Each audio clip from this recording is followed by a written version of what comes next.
ஆதி என்னும் பராபரையே அன்பான மனோன்மணியே சோதி என்னும் பஞ்சகத்தாலே சொற்பெரிய கரிமுகனே தீர்த்து நீக்கும் கந்தவளே திருத்துகின்ற குருநாதர்களே 18 சித்தர்களே பண்பான பரமசிவமே ஓதியே ஜோதிடங்கள் உரைப்பதற்கு நாதவென்று வடிவாக நல்ல துணை ஆவீரே. உலகில் உள்ள தமிழ் பேசும் அனைத்து நல் உள்ளங்களுக்கும் மற்றும் ஜோதிட சான்றோர்களுக்கும் மூத்தோர்களுக்கும் ஆர்வலர்களுக்கும் மற்றும் இந்த காணொலியை காணும் உங்களுக்கும் ஆஸ்ட்ரோராஜின் இனிய நல் வணக்கங்கள். கிரக காரகத்துவங்கள், நட்சத்திர காரகத்துவங்கள், அடுத்து ராசி காரகத்துவங்கள் என்ற வரிசையில் தொடர் காணொலிகளாக கொடுத்து வருகிறோம். இந்த வரிசையில் இன்று ராசி காரகத்துவத்தில் 12வது ராசியான மீன ராசியினுடைய காரகத்துவங்கள் சம்பந்தப்பட்ட தகவல்கள் இந்த காணொலியில் இடம்பெறுகிறது.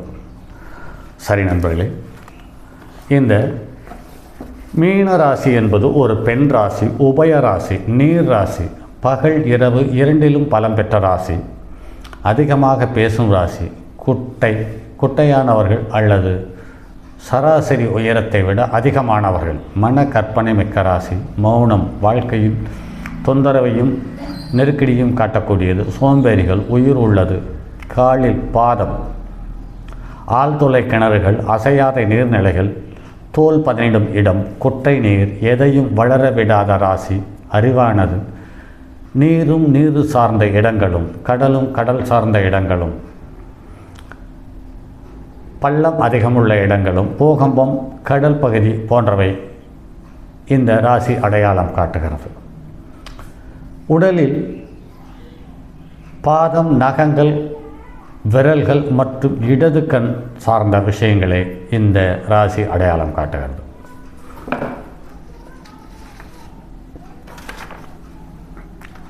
அடுத்து இந்த ராசிக்குரிய பொருள்கள் என்று பார்க்கும் பொழுது முத்து, வைரம், எண்ணெய், மீன்கள் சம்பந்தப்பட்ட மற்றும்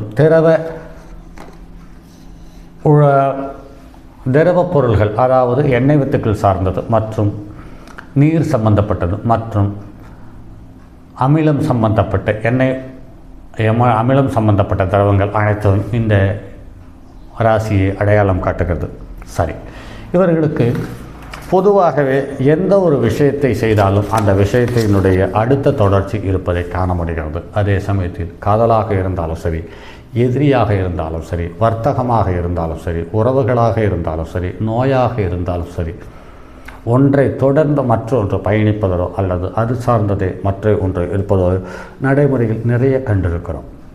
அதே சமயத்தில் இவர்களுக்கு சொந்த ஊரிலிருந்து வெளியூரில் இருப்பவர்களுக்கு உறவுகள் எல்லாம் சிறப்பாக இருப்பதை காண முடிகிறது. அதே சமயத்தில் உள்ளூரில் இருக்கும் பொழுது அவர்களுக்கு எல்லா உறவுகளும் கசப்பை தாண்டியே வாழ்க்கையில் பயணிக்க வேண்டியிருக்கிறது, நடைமுறையில் காண முடிகிறது. காரணம் என்னவென்று கேட்டால், இந்த லக்னத்துக்கு 2-9 என்று சொல்லக்கூடிய தனமும் தந்தையும் தவிர மீதி எல்லா உறவுகளுமே இவர்களுக்கு கசப்பையும் சங்கடத்தையும் தருவதற்கான வாய்ப்பை அதிகப்படுத்தி தருகிறது.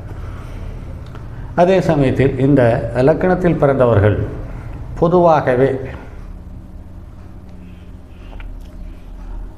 லக்னத்துக்கு ராகு கேது சம்பந்தப்பட்டு விட்டாலே, அதாவது லக்னத்துக்கு 1-7, 3-11, 2-8, 5-9 இப்படி எந்த இடத்தில் ராகு கேது இருந்தாலும் அவர்களுடைய தசாபுத்தி வரும் காலத்தில் இவர்கள் தவறான உறவுகளை தேடி போகிறார்கள் அல்லது தவறான பழக்க வழக்கங்களை தேடி போகிறார்கள். அதாவது மது சம்பந்தப்பட்டது அல்லது கஞ்சா சம்பந்தப்பட்டது போன்ற ஏதாவது ஒரு போதைப் பொருள்களுக்கு இவர்களுக்கும் தொடர்பு உண்டு. அதனால் குடும்பத்தில் பலமான ஏற்ற இறக்கங்களை தந்து விடுகிறது. அதே சமயத்தில் இவர்களுக்கு எந்த விதத்தில் மனைவி வந்தாலும் மனைவி என்பவர்கள் இவர்களுக்கு சில நேரத்தில் மரண பயத்தை தந்து விடுகிறார்கள் என்பது அல்லது சன்னியாசியாக போய்விடலாமா என்ற எண்ணத்தை தந்து விடுகிறதையும் நடைமுறையில் காண முடிகிறது.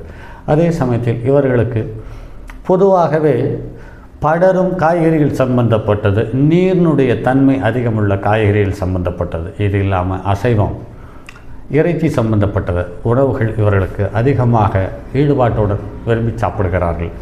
அதே சமயத்தில் இவர்களுக்கு நோய் என்று பார்க்கும் பொழுது இவர்களுக்கு நோய் சாதாரணமாக வருவதில்லை. வந்தால் ஒரு நோயை தொடர்ந்து இன்னொரு நோயும் சிரமங்களும் வருவதை நடைமுறையில் காண முடிகிறது.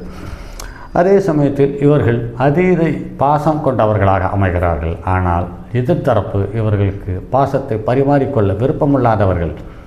அதாவது பணம், கௌரவம், மரியாதை, செல்வாக்கு, இது மட்டும் அல்லது இதை மட்டும் சார்ந்து அல்லது இதை மட்டும் விருப்பத்தோடு வரவேற்கக்கூடிய குணாதிசயங்களை கொண்டவர்கள் இவர்களுக்கு உறவுகளாக வந்து சேர்கிறார்கள் என்பதை நடைமுறையில் காண முடிகிறது. அதே சமயத்தில் இவர்களுக்கு தாய்மாமன் உறவு என்பது இருப்பதற்கான வாய்ப்பு அதிகம். இருந்தால் கசப்புக்களை அள்ளித்தராமல் அவர்கள் கிடப்பதில்லை என்பதையும் நடைமுறையில் காண முடிகிறது. அதே சமயத்தில் இவர்கள் பொதுவாகவே இந்த லக்கினத்துக்கு சுபக்கிரகங்களுடைய தொடர்பு இருக்கும் பொழுது நல்ல மனிதர்களாக வாழ்ந்து முடிக்கிறார்கள். பாவக்கிரகங்களுடைய தொடர்பு இருக்கும் பொழுது வாழ்நாள் முழுவதுமே இவர்கள் தவறாக சித்தரிக்கப்படுகிறார்கள் என்பதையும் நடைமுறையில் காண முடிகிறது. அதே சமயத்தில் இவர்கள் வீட்டில் யாராவது ஒருத்தர் ஆசிரியராகவோ அல்லது மளிகை கடை வைத்திருந்து சிறப்பாக இருப்பவர்களாகவோ அல்லது ஒன்றுக்கும் மேற்பட்ட பல்பொருள் விற்பனை செய்யும் விற்பனையகங்களை கொண்டவர்களாக இருக்கிறார்கள் என்பதை நடைமுறையில் காண முடிகிறது. பொதுவாக இவர்களுக்கு குருவும் சந்திரனும் நல்ல நிலையிலிருந்து செவ்வாயும் அவர்களுக்கு உறுதுணையாக இருக்கும் பட்சத்தில் குருஸ்தானம் என்பது இவர்களுக்கு சுலபமாக வந்து விடுகிறது என்பதை நடைமுறையில் காண முடிகிறது. மற்றவர்களை விட இவர்கள் சுயநலம் மிகுந்தவர்களாக காணப்படுகிறார்கள். இவர்கள் பாசத்துக்கு அடுத்தது பொருளாதாரம் சம்பந்தப்பட்ட விஷயத்திற்காக இவர்கள் அதிகமாக மெனக்கெடுக்கிறார்கள் என்பது நடைமுறையில் காண முடிகிறது. இந்த மீன இலக்கணத்தில் பிறந்தவர்களுக்கு சூரத்துவம் கொண்டவர்களாகவும் உண்மை, ஞானம், அகோரம், இருதார யோகம், சுகந்த மலர் பிரீத்தி, கிருபை, நோய், பிறருடைய விருப்பம், பல உணவு அருந்துதல், 12 வயதில் சுரமும் 28 வயதில் இருமலும் உண்டாகும். மற்றும் இந்த லக்கினத்தை சுபக்கிரகங்கள் பார்க்கும் பட்சத்தில் 100 வயது வரை வாழ்வதற்கான வாய்ப்பை இந்த சுபக்கிரகங்கள் அள்ளித்தந்து விடுகிறது. 100 வயதை கடந்து சித்திரை மாதம் வரக்கூடிய பஞ்சமி திதியும் திருவாதிரை நட்சத்திரமும் கூடிய வியாழக்கிழமை நிலையில் அந்திம நேரத்தில் இவர்கள் அந்திம பயணத்தை, அதாவது இறுதி பயணத்தை தொடர்வதற்கான வாய்ப்பு இருக்கிறது என்பது நடைமுறையில் சொல்லப்பட்டிருக்கிறது. இது நடைமுறையில் நிறைய ஜாதகங்கள், ஒன்றுக்கு மேற்பட்ட ஜாதகங்கள் ஒத்துப்போயிருப்பதை காண்கிறேன். அதே சமயத்தில் இவர்களுக்கு இறப்பு என்பது நுரையீரல் சம்பந்தப்பட்ட அல்லது இரத்த ஓட்டத்தில் இருக்கக்கூடிய பாதிப்பு ஏற்பட்டு இந்த இரண்டில் ஒன்றுதான் இவர்களுக்கு மரணத்தை தந்திருக்கிறது என்பது நடைமுறையில் ஓரிரு ஜாதகங்கள் அடையாளம் காணப்பட்டிருக்கிறது. இப்படி ராசிக்காரகத்துவங்கள், கிரகக்காரகத்துவங்கள், நட்சத்திர காரகத்துவங்கள், இந்த மூன்றையும் தவிர ஜோதிடம் என்பது எதுவுமே இல்லை என்பதை உண்மையில் ஜோதிடத்தை உணர்ந்து கற்றுக்கொள்பவர்கள் இதை உணர முடியும்.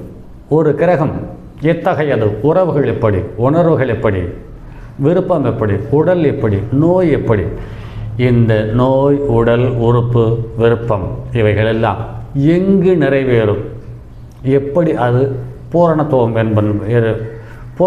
பெறும் என்பதற்கு ஒரு இடம் தேவைப்படுகிறது. அதாவது ஒரு இருப்பிடம் தேவைப்படுகிறது.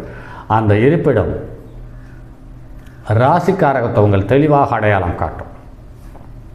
அப்போது இந்த லக்கினங்களும் ராசிகளும் லக்கினங்களும் கிரகங்களும் நட்சத்திரங்களும் இவைகள் எல்லாம் ஒருங்கே சேரும் பொழுது ஒரு மனிதன் எங்கு ஆரம்பிப்பான், வாழ்க்கை எங்கு முடிப்பான், இடைப்பட்ட காலத்தில் எங்கு பயணிப்பான், எங்கு இருந்து தொழில் செய்வான், எங்கு இடம் விட்டு இடம் மாறி தொழில் செய்வான் என்பதை ஒரு ஜாதகத்தின் மூலம் அறுதிட்டு சொல்லிவிட முடியும் என்பதில் நிறைய நேரம் நான் உணர்ந்திருக்கிறேன். ஆனால் இதை எல்லாமே விட்டுவிட்டு பணம், பொருளாதாரம், அதிர்ஷ்டம் என்ற நோக்கிலேயே பயணப்பட்டு கொண்டிருப்பதால் இன்றும் இந்த ஜோதிடம் என்ற அற்புதமான ஒரு வித்தையை மூட நம்பிக்கை என்று சொல்லி சிலர் பிழைக்கிறார்கள்.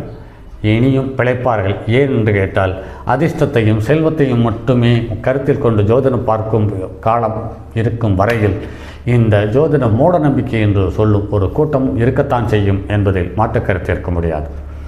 சரி நண்பர்களே, அடுத்து பேசு பிரபஞ்சம் என்ற தலைப்பிலும் கர்ணங்களும் அதனுடைய பலன்களும், ஒரு கரணத்தில் பிறந்தவர் எத்தகையவனாக இருப்பான், அந்த கரணத்துக்குரிய தெய்வங்களுடைய வழிபாட்டு முறைகள், அதற்கான பரிகார முறைகள் அனைத்தையும் அடுத்து வரக்கூடிய காணொளிகளில் சந்திப்போம். அதுவரை உங்களிடமிருந்து விடைபெறுவது உங்கள் அன்பு நண்பன் எம் ராஜரத்தினம். வணக்கம் நண்பர்களே. என்னுடைய அலைபேசி எண் 9791399649 மற்றும் ஒரு எண் 9788972999. சரி நண்பர்களே, தங்கமான் மழுவோடைந்து தன்மதி தலையில் கொண்டோர் மங்கையர் பதிக்கச் சொன்ன மாமொழி ஜோதிடத்தை இங்கு யாம் உரைப்பதற்கோ எம்மை என்னும் பிழை வராமற் காக்க செங்கன் மால் மருகன் யானைச்சிறன் பதம் காப்பதாமே.